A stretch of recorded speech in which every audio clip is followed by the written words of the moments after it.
Aujourd'hui on se retrouve pour le bilan culturel du mois de janvier. Je vais commencer avec la seule série que j'ai regardée, du coup la saison 2 de Sex Education. Alors on en a entendu parler partout quand c'est sorti. J'avais bien aimé la première saison. J'avais trouvé ça chouette qu'il y ait autant de représentation de la sexualité dans une sphère adolescente. Autour de moi, par rapport aux gens qui l'ont regardé, j'ai eu beaucoup de retours qui étaient j'aurais voulu avoir ça quand j'étais plus jeune. Avoir une série aussi décomplexée, libre dans ses propos et dans ce qu'elle représente. On suit les mêmes personnages que dans la saison 1, avec des problématiques qui sont relativement similaires. J'ai été un peu déçue par rapport au fait qu'il y ait moins justement ce truc de prise en charge de la part d'Otis de ses camarades. Après ça s'explique aussi parce qu'il découvre lui-même sa sexualité, donc on est plus concentré sur son personnage à lui. Ce qui est intéressant, c'est que c'est pas cartésien dans le sens où lui aussi fait des bêtises, c'est pas une valorisation du personnage principal à 200%. Conclusion de cette saison 2, plutôt positif. Je me demande comment va continuer la saison 3, notamment avec le dernier épisode qui concentre un peu le mystère, entre guillemets. J'ai vu qu'il y avait une campagne justement de la part de l'actrice autour de relations sexuelles et droits des femmes. Je trouve ça très chouette qu'il y ait une prise de parti qui soit faite comme ça, surtout pour une série qui touche majoritairement les adolescents. Au niveau des films, je vais juste parler brièvement de ceux que j'ai vus parce que j'ai la chance avec Netflix Angleterre d'avoir des films différents que ceux qu'on peut avoir en France. J'ai pu voir Visage Village de Agnès Varda, qui est le dernier film qu'elle a réalisé avec un artiste de rue dont je me rappelle pas le nom, mais je vous mettrai des images. Il fait des collages sur les murs, on les suit et le film se déroule comme un dialogue entre eux et c'est très intéressant de voir des vies qui sont totalement différentes avec des artistes qui travaillent pas les mêmes matériaux. C'est un documentaire mais à la fois très doux, c'est vraiment un dialogue et avec la touche Varda très douce. J'ai aussi vu J'ai perdu mon corps qui est un film d'animation dont on a beaucoup entendu parler ces derniers temps. J'avais été prévenue sur le fait qu'il était relativement violent, c'est sûr. Après, je trouve que c'est réellement très très bien réalisé, que les dessins sont poignants, qu'il y a une sorte de perdition au-delà du physique, j'entends, celle mentale du personnage principal, qui est très très bien retranscrite. On plonge vraiment dans l'univers à la fois glauque, qui est à la fois très ancré dans une certaine réalité. Au niveau de tout ce qui est audiovisuel, j'ai oublié de vous parler du documentaire Boléro, le refrain du monde, qui est un documentaire Arte et qui revient sur la façon dont le boléro a été repris depuis sa création. Il me semble que c'est toutes les 4 secondes, il y a un boléro qui est joué dans le monde. C'est assez impressionnant de voir à quel point ça a été repris, réutilisé, à quel point il y a énormément de signification dans le boléro de Ravel. Ça revient sur moult reprises de ce boléro, que ça soit dans des adaptations filmiques, en version techno, en version pop. Ça revient aussi sur la création du boléro en lui-même. Je vous le mettrai en barre d'infos, il est disponible jusqu'en mars si je dis pas de bêtises, donc si ça peut vous intéresser, je vous conseille d'aller voir ça. Je vais passer aux chaînes YouTube que j'ai découvertes ou que j'ai redécouvertes. Il y a du coup la chaîne de Laure Kim qui fait des bilans culturels. Je l'ai découverte grâce à son bilan culturel de 2019 si je dis pas de bêtises. Elle a pas encore beaucoup de vidéos mais je vous conseille d'aller voir sa chaîne, je vous la mettrai en barre d'infos. Il y a la chaîne de Laurane qui a fait beaucoup de bilans culturels, qui fait des vidéos très axées sur des œuvres, des caractéristiques précises, des séries, des mouvements. Une chaîne qui est quand même très documentée, je crois qu'elle a fait une école de journalisme et ça se sent, on voit qu'il y a énormément de recherche dans ses vidéos, donc je vous conseille vraiment d'aller voir son contenu parce que c'est très qualitatif. La dernière chaîne française, Made in Fripe, qui va en friperie et qui donne des astuces, qui montre un peu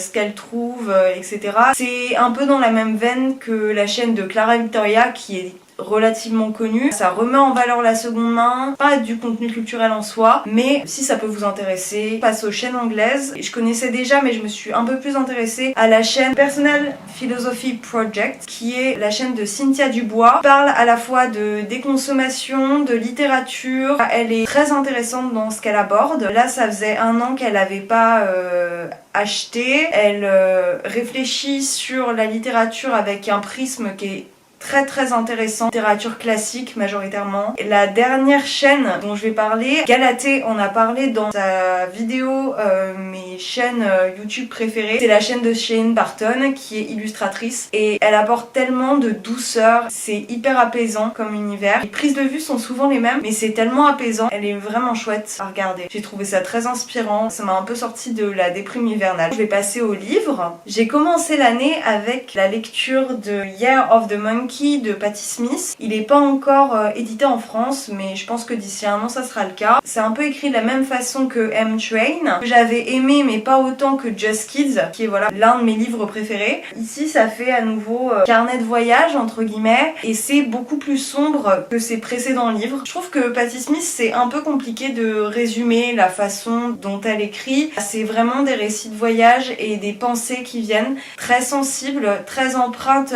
des œuvres qu'elle peut lire, d'éléments culturels qui l'accompagnent, d'éléments spirituels aussi, et on retrouve ça dans Year of the Monkey, mais il y a quelque chose qui relève beaucoup plus de la tristesse, du deuil, de nostalgie dans ce livre-ci. J'ai lu Cloud Lake Castle qui était un recueil de nouvelles de Nabokov. J'ai lu ça au début du mois donc j'en ai pas un souvenir très net. Je me souviens juste de la première nouvelle dont je remettrai le nom quelque part, qui était une lettre adressée à une femme qui reprenait sa première histoire d'amour. Et c'était tellement pamphlétaire la façon dont tu lui parlais et c'était clairement une attaque, mais toujours avec une plume cocasse et burlesque dans ce qu'il fait, avec la beauté des mots de Nabokov. Il y avait à la fois de la rage et en tant que lecteur, on était amusé vraiment de ce qu'il adressait à sa destinataire. Pour les cours, j'ai dû lire L'espace littéraire de Maurice Blanchot. Alors, c'est de la théorie littéraire. Maurice Blanchot revient sur la notion d'auteur et la façon d'écrire. Il reprend des exemples tels que Kafka, Monterland, la nécessité de la part de l'écrivain de se retirer du monde de façon matérielle, de façon banale. Alors c'est très intéressant mais je pense que je rends pas du tout justice totale au livre. C'est extrêmement intéressant, par contre il y a une plume qui est extrêmement lyrique et c'est sûr qu'en lisant la théorie littéraire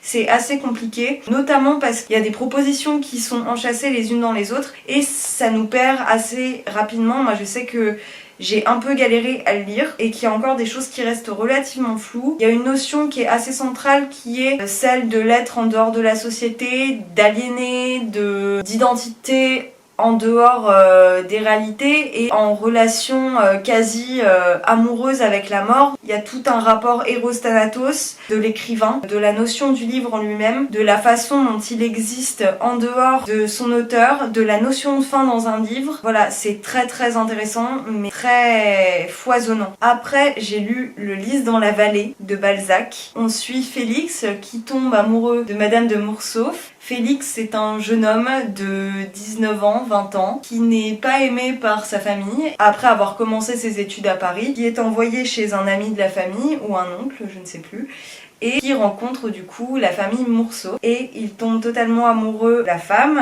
qu'il surnommera Henriette tout le long du roman. Il y a une histoire d'amour qui est à la fois mystérieuse, partagée, déchirée, il y a une beauté des sentiments, il y a une cruauté du quotidien.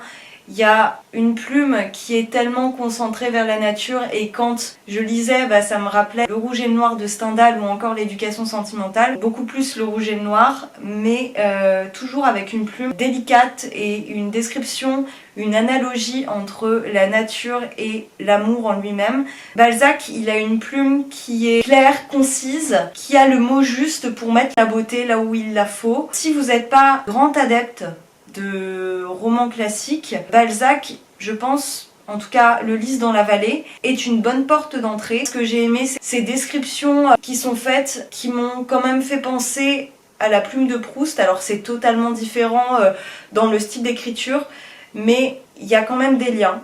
Pour moi. Voilà, j'aime beaucoup les romans d'apprentissage et j'ai pas du tout été déçue par Le Lys dans la vallée. Il devient l'un des romans qui m'a le plus touchée, j'ai versé ma petite larme à la fin. C'est très très beau. On retrouve cette notion de vie à la campagne, de vie parisienne, de mondanité, de bienséance, d'amour totalement passionné et c'est très très beau. Je vais revenir aussi sur un roman graphique que j'ai lu au mois de décembre mais que j'ai oublié de présenter dans le bilan dernier, Kiki de Montparnasse de Catel et Bocquet. C'est dans une édition qui est connue, ils ont aussi fait Olympe de Gouges et Joséphine Baker. On suit Kiki depuis son enfance à Châtillon-sur-Seine avec une condition de vie qui est déplorable, qui monte à Paris pour être éduquée par sa mère. On la suit dans toute son enfance, toute cette nécessité qu'elle a à travailler, à être une femme du monde, à réussir à vivre correctement et qui rencontre des artistes par d'heureux hasards, qui est à la fois grandeur et décadence, déchéance au fur et à mesure, qui voit l'art par un prisme qui est le symbole de sa génération, cette génération bohème, ce mode de vie fait de fêtes, d'amour multiples, de drogue malheureusement, qui la perdra, d'alcool, Paris et sa grandeur de la nuit, de toute l'empreinte de l'époque à laquelle elle a vécu. J'ai beaucoup aimé les traits, je trouve que les artistes sont bien représentés. Alors on va voir les surréalistes, on va voir Breton, on va voir beaucoup de peintres, on va voir Man Ray. Je trouve que les traits sont assez justes dans le sens où ils représentent, au-delà du physique des personnages, ils représentent vraiment très très bien les émotions. Le roman graphique est divisé en parties chronologiques et il y a vraiment une atmosphère en fonction des moments de vie qui sont représentés. Et je vais terminer avec un podcast sur le feuilleton de France Culture que je vous conseille beaucoup parce qu'ils font des sortes de livres audio adaptés, plus théâtralisés que des livres audio en eux-mêmes, de certaines œuvres. Et du coup j'ai eu l'occasion d'écouter Jane Eyre de Charlotte Brontë. J'avoue que je l'aurais pas forcément lu de moi-même. La mise en scène est toujours très très bien faite dans le feuilleton, qui a vraiment une ambiance qui se ressent parce qu'il y a aussi les bruitages qu'on n'a pas dans les livres audio. Il y a à la fois le côté narration. De ceux que j'ai écoutés, il me semble que c'est toujours en point de vue interne. Peut-être que c'est aussi en rapport avec les narrations initiales dans les romans qu'ils présentent. Mais voilà, je sais pas trop quoi en dire, mis à part que j'ai beaucoup aimé la façon dont c'était présenté. La seule voix qui ait pu retenir mon attention, c'est celle de Monsieur Rochester, qui est très rauque et très en adéquation avec le personnage qu'il interprète. Je sais qu'il y a aussi De Grandes Espérances de Dickens qui a été réadapté en feuilleton audio, Le Procès, Les Liaisons Dangereuses. Quoi qu'il en soit, je vous conseille le feuilleton en règle générale. Je vais passer aux expos. J'ai eu l'occasion d'aller à Bristol et je suis allée au musée et à la galerie de Bristol où j'ai pu voir 2 expositions. Alors il y en a une qui m'a un peu moins captivée, c'est celle qui s'appelle Yeoman, qui est assez classique avec beaucoup de statues en bronze notamment, qui utilise un peu la manière de représenter le corps de façon diverse, que ça soit au niveau des pays d'origine des artistes en eux-mêmes ou dans la diversité des corps. L'exposition était relativement courte, c'est peut-être pour ça aussi qu'elle a pas autant retenu mon attention. La deuxième exposition autour de l'ésotérisme et de la magie en elle-même, les plantes magiques, les esprits magiques. Quoi qu'il en soit, c'était sur toutes les formes d'ésotérisme, que ça se retrouve dans la nature, les êtres humains en règle générale, comment ils étaient liés à la magie, comment ils étaient représentatifs de la magie et à quel point ils y étaient liés dans des aspects génétiques, de représentation aussi. Il y avait toute une partie sur les vertus des pierres comme on peut le voir souvent en ce moment, mais bon, c'était assez intéressant, sur les objets plus ou moins reliés à la magie en règle générale. La dernière pièce qui a vraiment retenu mon attention, c'est celle autour de tous les courants magiques. Ça passe par le chamanisme, ce qui est en relation avec le religieux. Il y avait une partie sorcellerie, ça revenait voilà sur tout ce qui était spirituel autour de la magie, la façon dont elle se présentait, que ça soit dans les objets, dans les rituels, l'alimentation, dans les tenues aussi. J'avoue que je suis pas spécialement dans tout ce qui est ésotérisme, mais j'ai trouvé ça intéressant. Voilà, pour ce qui est du musée de Bristol. Et ensuite, je suis allée au Arnolfini, qui est un musée d'art contemporain. J'ai vu 2 expositions. Alors, je me rappelle plus le nom, il y a l'affiche qui est là. Je vous redonnerai ça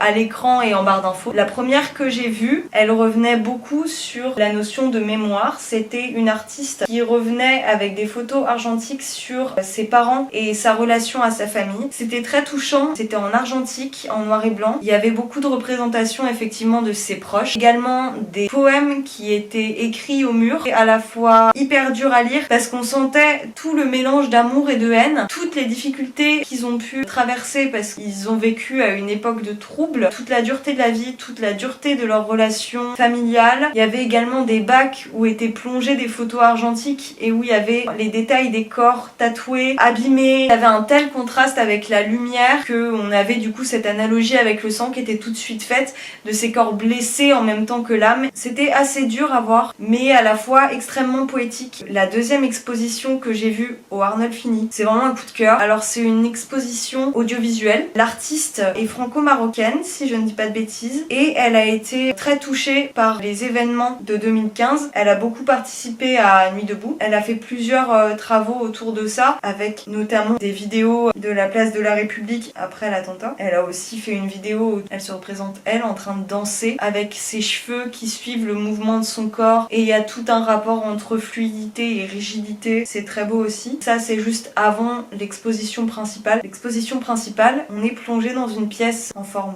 ronde où il y a 3 écrans. On se pose au milieu de la pièce, on s'assoit et commence une musique et les 3 écrans s'allument. On voit pas les mêmes images du côté des 3 écrans. On est dans une salle de spectacle. D'un côté, il y a les sièges qui sont vides, il y a le piano avec un gros plan sur les mains, elle qui joue. Et au fur et à mesure, les images s'enchaînent. On voit des couloirs du lieu, des enfants qui sont en chorale. Tout de suite, ça crée une rythmique à la fois dans l'image et dans le son qui est absolument magnifique. Et on est totalement emporté et on ne cesse de regarder tous les écrans pour ne pas en louper un instant. C'est d'une poésie, d'une beauté, d'un rythme, c'est extrêmement touchant. J'ai un peu de mal à en parler, à l'expliquer. Cette sorte de triptyque, j'ai trouvé ça tellement intéressant, tellement beau parce que ça mélange la théâtralité, le jeu, la musique bien sûr, l'audiovisuel. C'est vraiment une œuvre que je trouve tellement intéressante et que j'ai tellement pas l'habitude de voir dans un musée. Je vous mettrai le nom de l'exposition en barre d'infos et si j'arrive à trouver une interview ou quoi que ce soit, si j'ai pas trop la flemme de chercher, je vous mettrai ça aussi, mais en tout cas je vous invite à vous intéresser à son travail parce que ça en vaut vraiment la peine et que j'ai été très heureuse de ce que j'ai vu. Je crois que j'ai terminé. J'espère que ce bilan culturel vous aura plu. Si c'est le cas, vous pouvez commenter, vous pouvez aimer, me rejoindre sur Instagram. On se retrouve très vite et puis je vous fais des bisous. Prenez soin de vous. Ciao!